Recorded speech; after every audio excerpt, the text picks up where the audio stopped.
Dirk Blocker n'avait que 14 ans lorsque l'impensable s'est produit.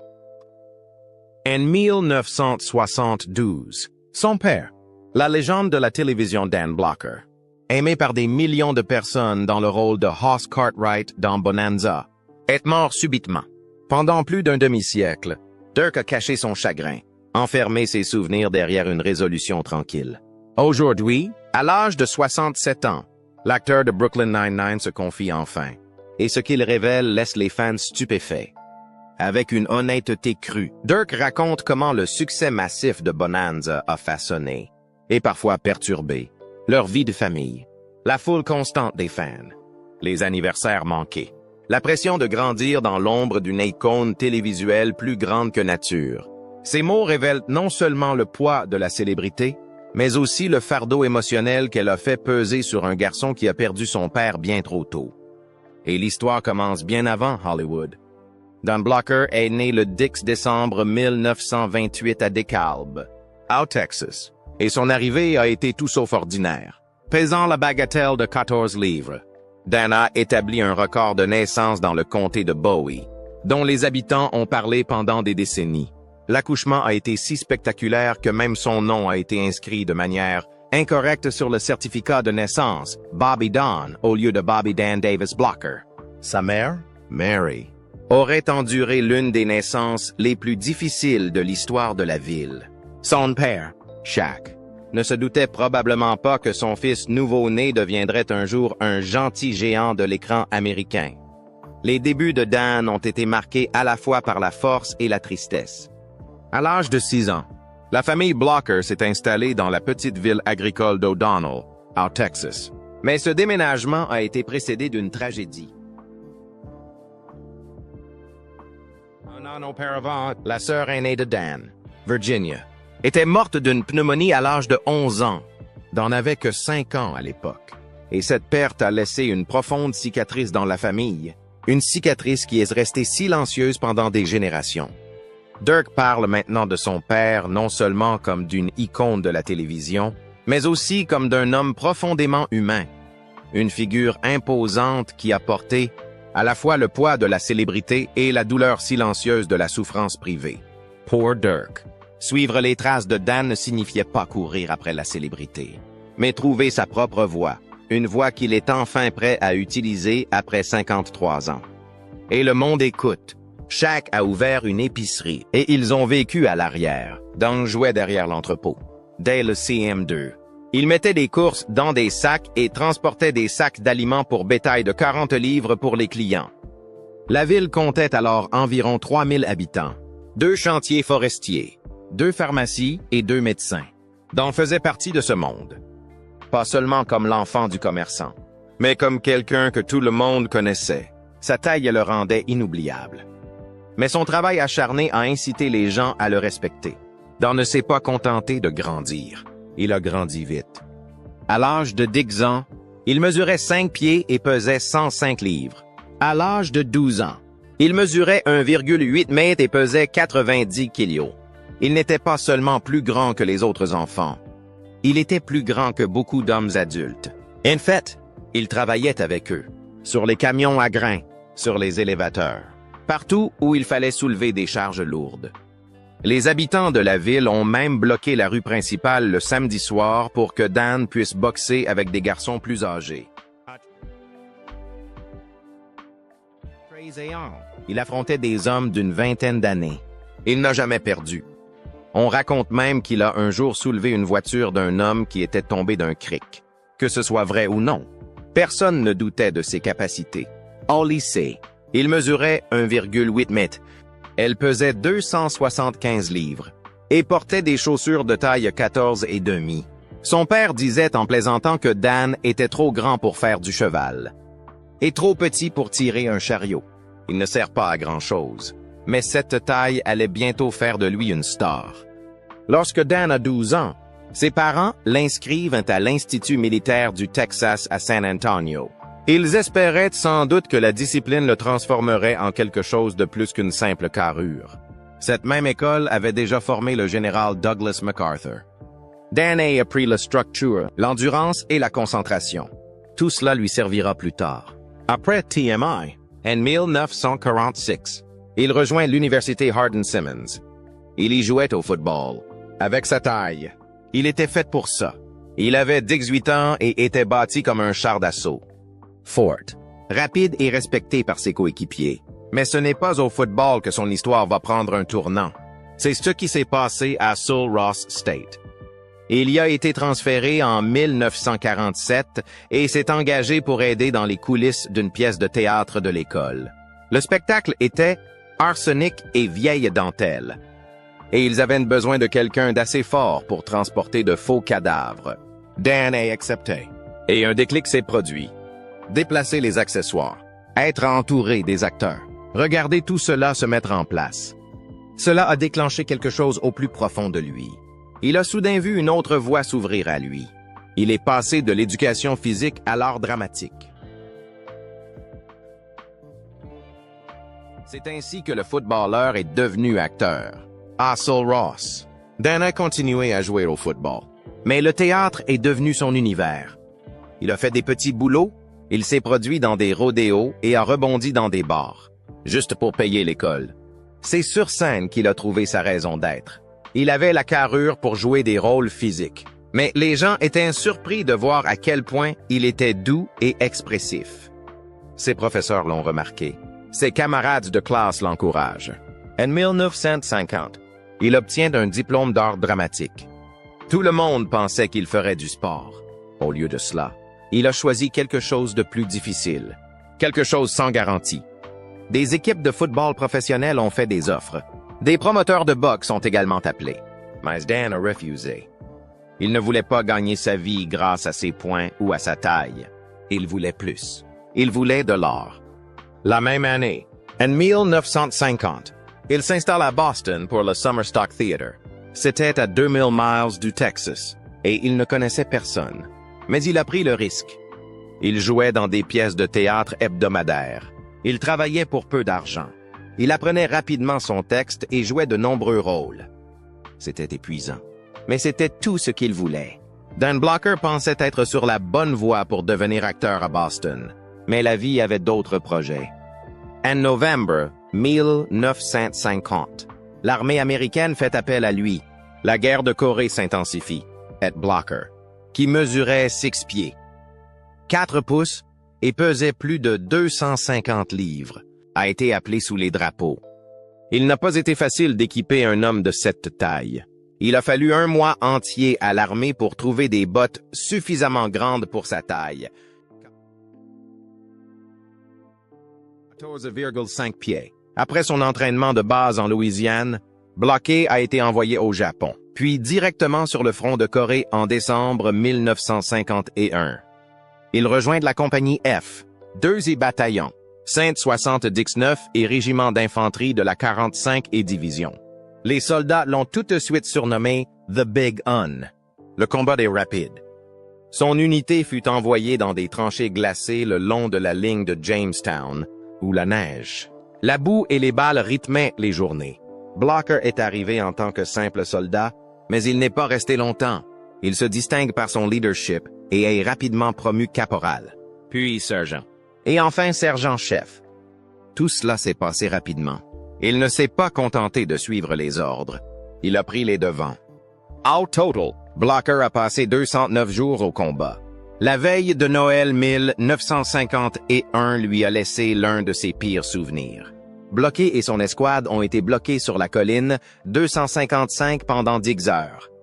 Il faisait noir, il gelait et il était mortel.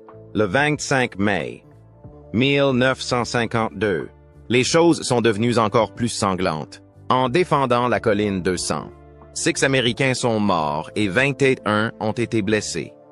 Mais l'unité a également réussi à éliminer 132 soldats ennemis. Blocker a combattu les embuscades et les tirs de mortier.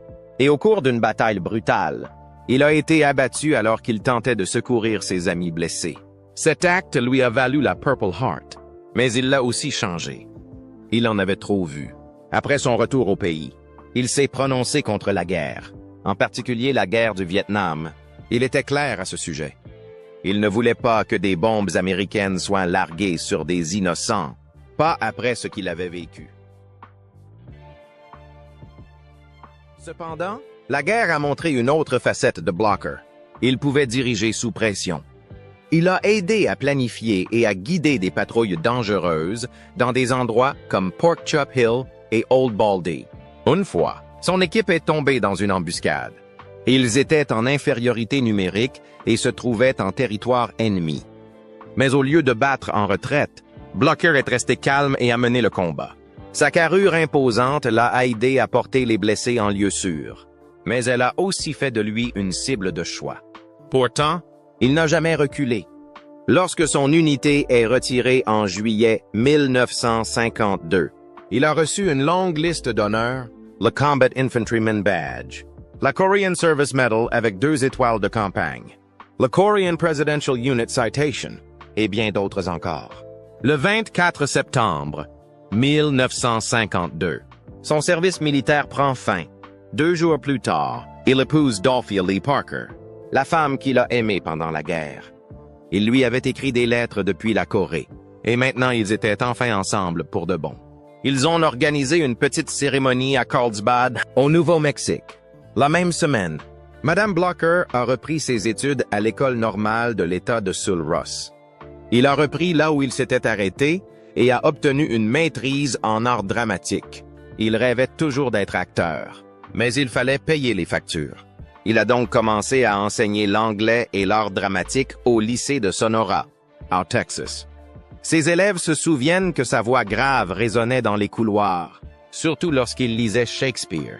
Après avoir enseigné pendant 1 an à Sonora, Dan Blocker s'est installé à Carlsbad, au Nouveau-Mexique. Il y devient professeur de 6e année et devient également entraîneur à l'école élémentaire Eddy. Même lorsqu'il enseignait, il n'a jamais renoncé à sa passion pour le théâtre. Il se servait de sa salle de classe comme d'une scène et entretenait sa passion pour le théâtre. Puis, un événement inattendu s'est produit. Pendant les vacances d'été, Blocker et sa famille ont fait le voyage de Sonora à Hollywood. Il ne s'agissait pas d'une recherche d'emploi. Ils étaient simplement en vacances. Mais le destin en a voulu autrement. Alors que Blocker passait un appel dans une cabine téléphonique, vêtu d'une tenue de cowboy complète, de bottes Gary, d'une chemise voyante et d'un énorme chapeau de paille, un agent artistique l'a remarqué. Blocker mesurait 1,8 m et semblait tout droit sorti d'un film de western. L'agent n'a pas besoin de scénario ou d'audition. Il lui suffit d'un regard et il sait que Blocker est fait pour la télévision. Pendant ce temps, la femme et les enfants de Blocker attendent dans leur break, ignorant totalement que leur vie est sur le point de changer à jamais. C'était la configuration parfaite. À la fin des années 1950, Hollywood regorge de spectacles de cowboys, et Blocker a l'air d'être un vrai cowboy. Ses racines texanes, sa taille et son charme brutal étaient exactement ce que les producteurs recherchaient. Ce moment de hasard sur le trottoir est devenu le début de quelque chose d'énorme. Mais Blocker ne s'est pas installé en Californie pour devenir une star.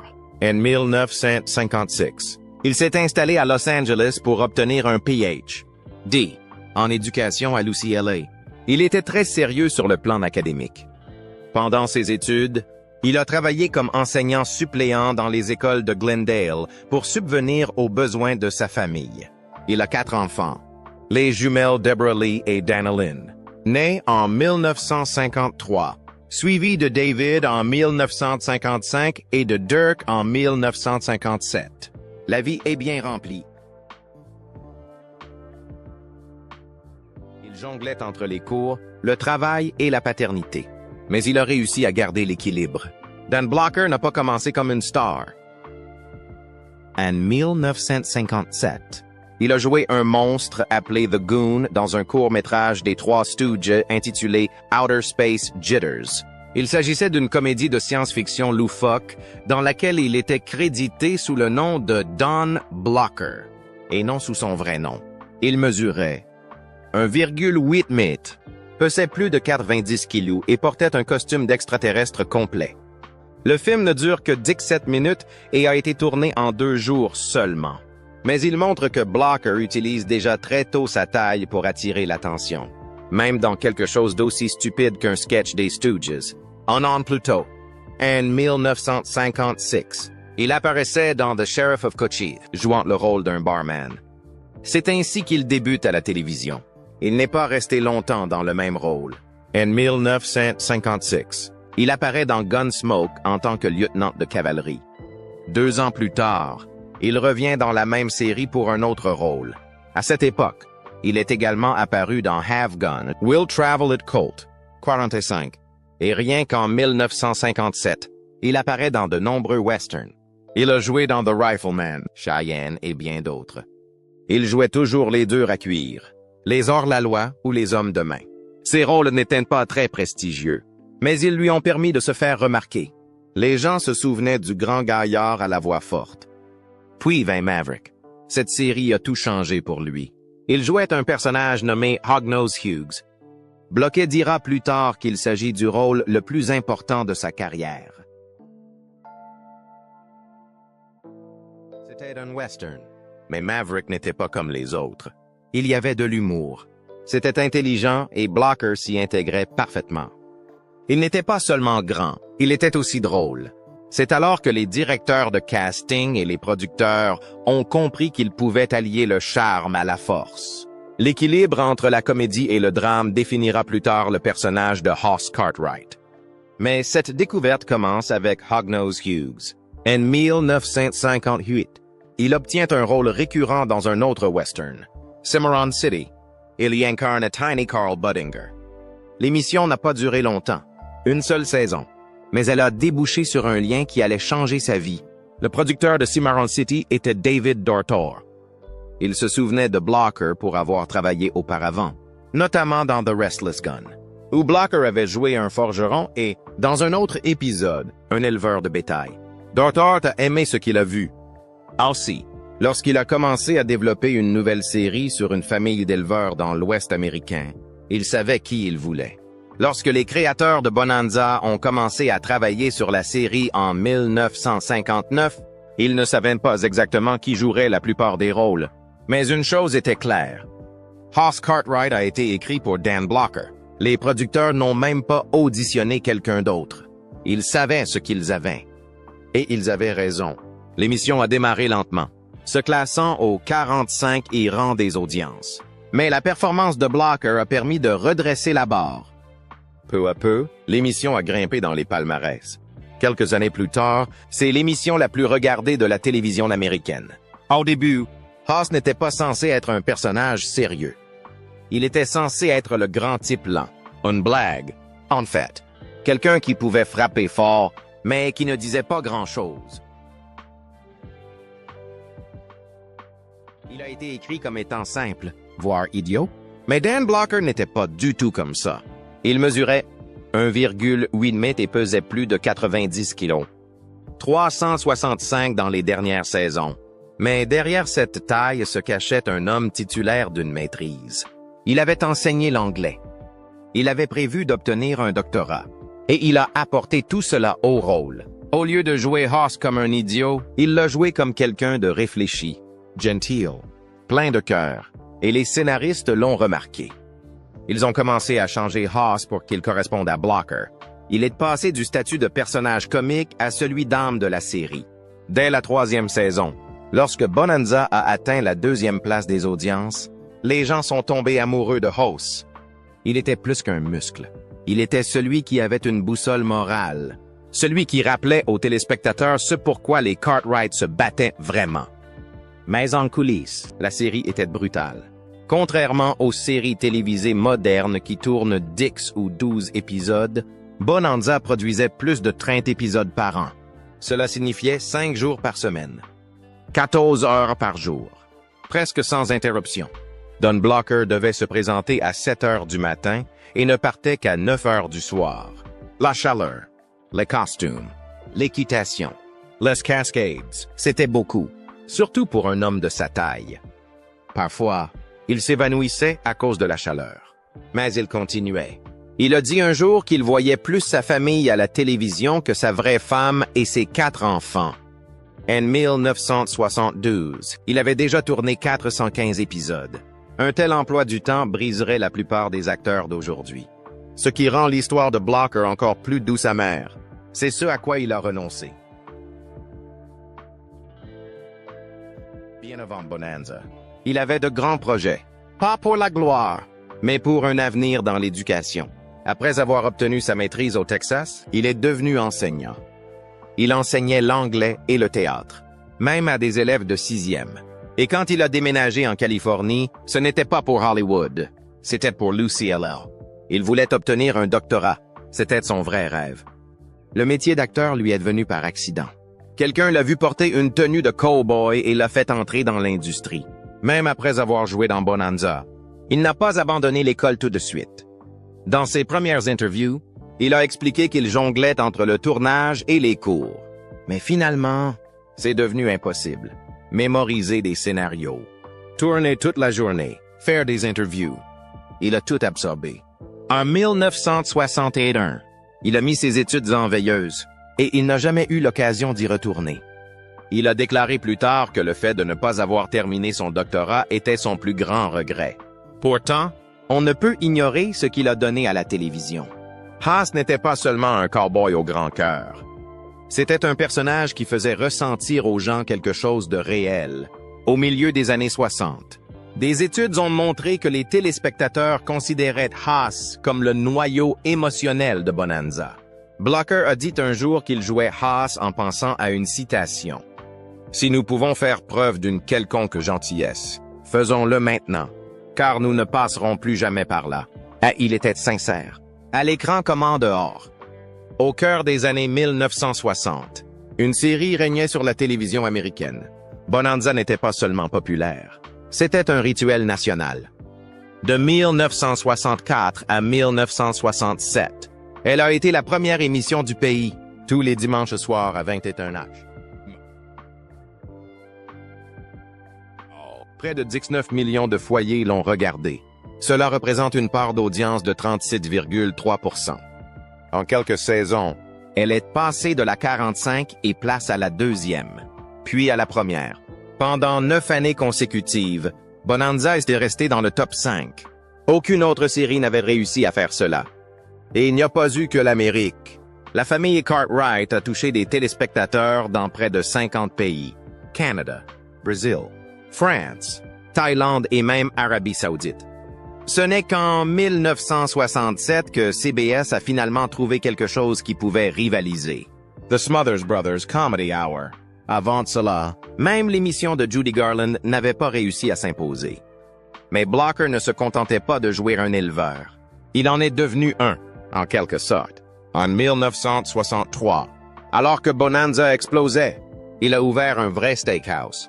Il s'agissait du Bonanza Sirloin Pit. Le premier se trouvait à Westport, dans le Connecticut, à l'intérieur d'une ancienne gare routière Greyhound datant de 1925.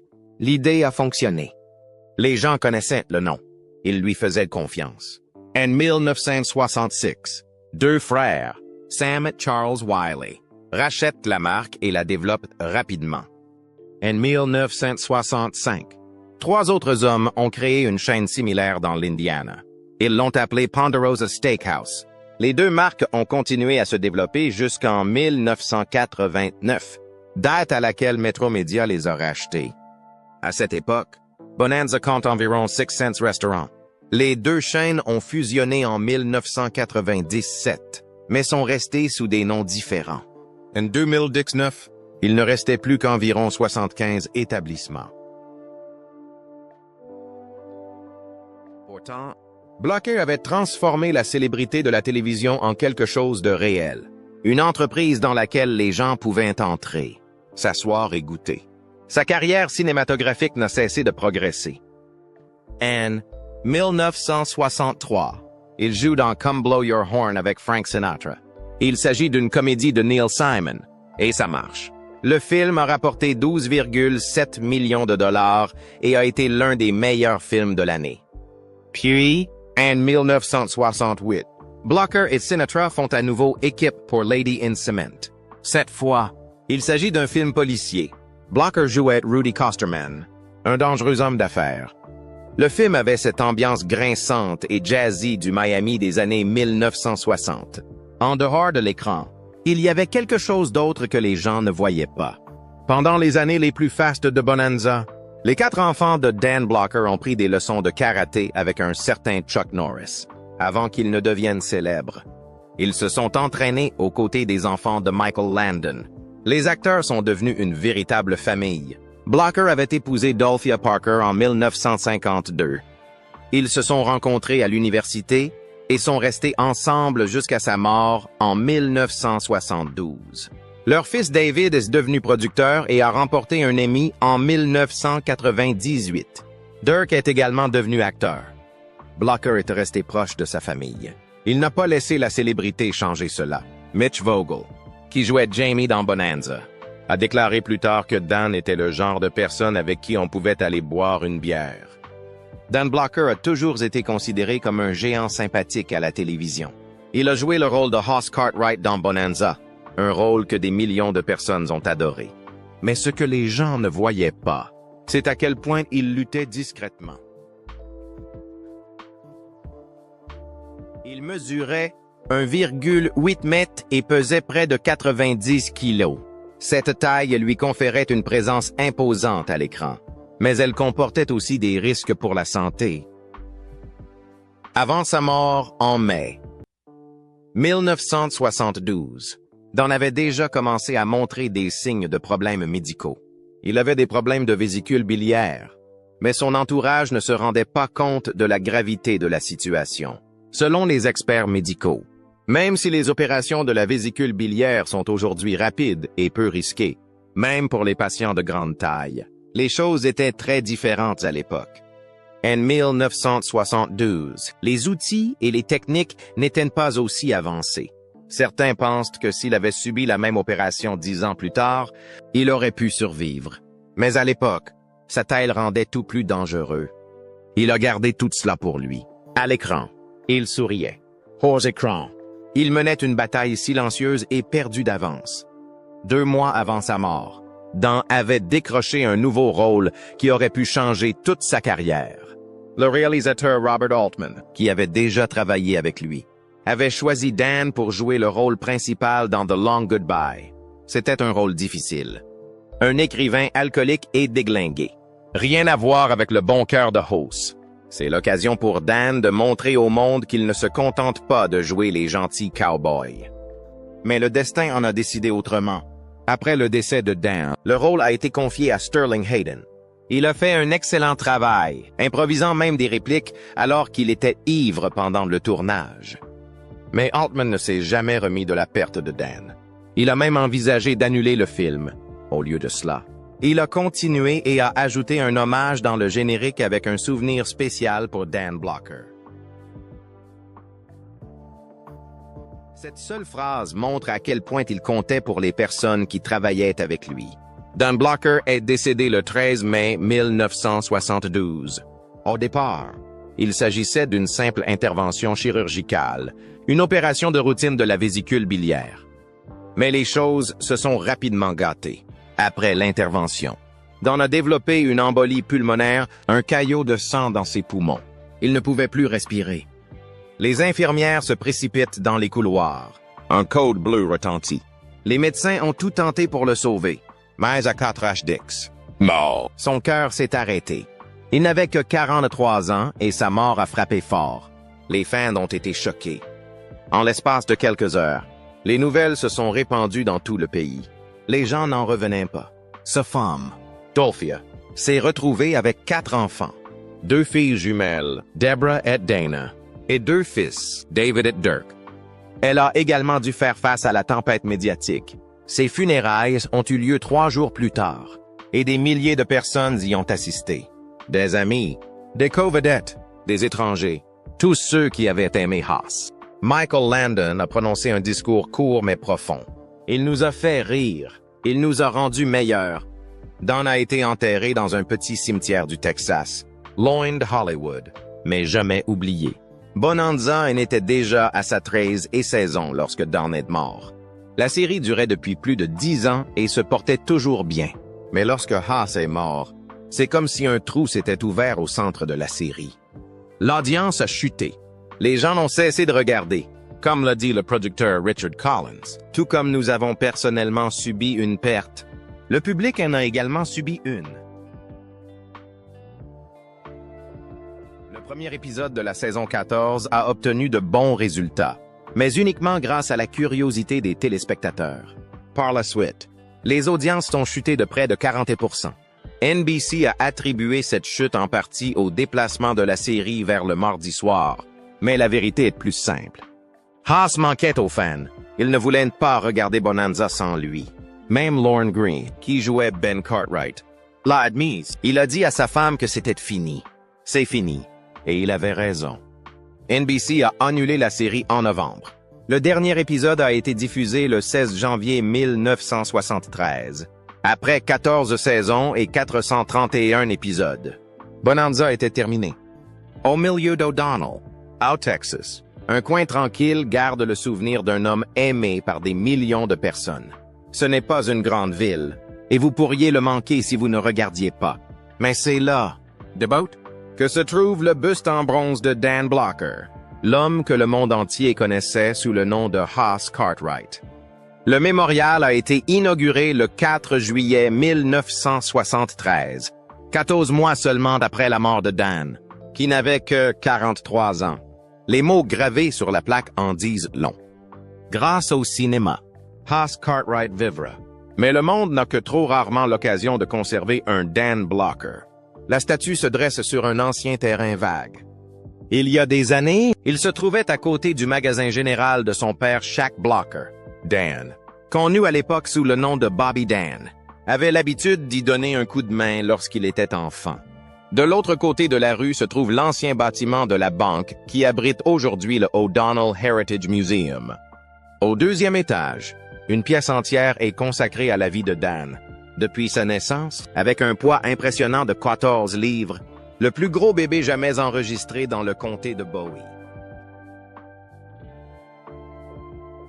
Jusqu'à son ascension en tant que l'une des vedettes de télévision préférées des Américains, chaque pièce raconte une partie de son histoire. Et lorsque vous entrez dans O'Donnell sur la route 427, une peinture murale géante de lui vous accueille, peinte sur le côté d'une grange comme un fier rappel. Cette ville a élevé un gentil géant, son fils, Dennis Dirk Blocker, est né à Los Angeles le 31 juillet 1957. Il n'était qu'un enfant lorsqu'il a fait ses premiers pas dans le monde du spectacle. Il est apparu dans une publicité pour une voiture avec son père alors qu'il n'avait que 7 ans. Puis tout a changé. Dirk a perdu son père alors qu'il n'avait que 14 ans, mais il n'a pas abandonné. 2 ans plus tard, il joue déjà à la télévision. Il apparaît pour la première fois en 1974 dans l'émission Marcus Welby, M.D. Il avait 16 ans. À 19 ans, il décroche un rôle régulier dans la série Baba Black Sheep. Il y incarne le premier lieutenant Jerry Bragg de 1976 à 1978. À partir de là, la carrière de Dirk se développe tranquillement. Il est apparu dans Poltergeist en 1982, Starman en 1984 et dans des séries classiques comme M, A, S, H et X-Files. Il est même apparu dans 2 suites de Bonanza, Bonanza The Return et Bonanza Under Attack, dans le rôle d'un journaliste. Mais c'est bien plus tard qu'il a connu son plus grand succès. À 56 ans, il rejoint la distribution de Brooklyn Nine-Nine dans le rôle du détective Hitchcock. De 2013 à 2021, il a joué dans 147 épisodes. Toute une nouvelle génération a appris à le connaître, non pas en tant que fils de Haas, mais en tant que brillant acteur comique à part entière. Aujourd'hui âgé de 66 ans, Dirk a commencé à raconter ce qu'a été son enfance en tant que fils de Dan Blocker. Il se souvient que la célébrité de son père les suivait partout. Les fans s'attroupaient autour d'eux en public. Ce genre d'attention a poussé Dirk à vouloir quelque chose de différent. Il n'a jamais couru après la célébrité. Il a choisi une voie plus tranquille, en étant un acteur de caractère, en prenant des rôles secondaires, en restant à l'écart des projecteurs. Mais même s'il s'est éloigné du devant de la scène, il ne s'est jamais éloigné de l'ombre de son père. Cette ombre a toujours été présente, mélange de fierté et de pression. Il voulait honorer le nom de Dan, mais aussi prouver qu'il pouvait réussir seul. Il a parlé de l'étrange sentiment de voir son père à la télévision, tout en se souvenant de l'homme qui le bordait le soir. Peu de gens grandissent ainsi, Regardez le monde aimer quelqu'un qui vous manque tous les jours. Lorsque Dan meurt subitement en 1972, tout change. Dirk n'était qu'un adolescent. La perte l'a frappé de plein fouet et est restée en lui, façonnant ce qu'il est devenu.